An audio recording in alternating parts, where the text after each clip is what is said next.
Pratite najnovije vesti televizije Metropolis. Koliko vam se puta desilo da šetajući baštom posle kiše pod nogama začujete zvuk gnječenja puža?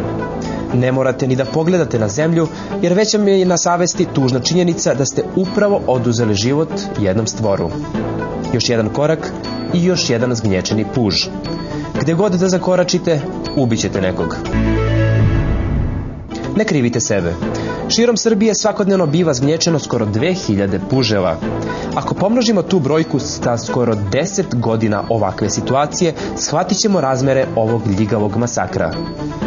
Kažemo 10 godina jer upravo 1994. godine građevinsko preduzeće Krov nad glavom potpisalo je doživotni ugovor sa ovim ljupkim bićima o izgradnji njihovih kućica. Vrlo lukava zamisao tadašnjeg rukovodstva ove građevinske firme da za velike pare grade vrlo slabe kućice koje i dete može da spljeska, uzrokovala je ovo 10-godišnje stradanje puževa. Puževi spadaju u red mekušaca, a mekušci, poznato je, nemaju sposobnost govora, pa samim tim nisu se ni mogli nikome žaliti za nepravdu koja im je već godinama nanošena. Jedino što mi preostalo jeste da okušaju sreću u inostranstvu, gde nema toliko prevarantskih građevinskih preduzeća. Put do Evrope, međutim, naročito ako ste puž, vrlo je dugačak. Verovatno će tek 7. koleno sadašnjih puževa koji su krenuli ka Evropi stići tek do Segedina.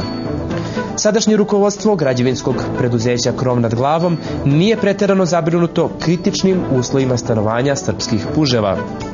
Ko ih tera da se šetkaju po bašti posle kiše, kaže direktor Marjanović. Kućice su sasvim solidno izgrađene, ali i oni sami moraju malo da se pripaze.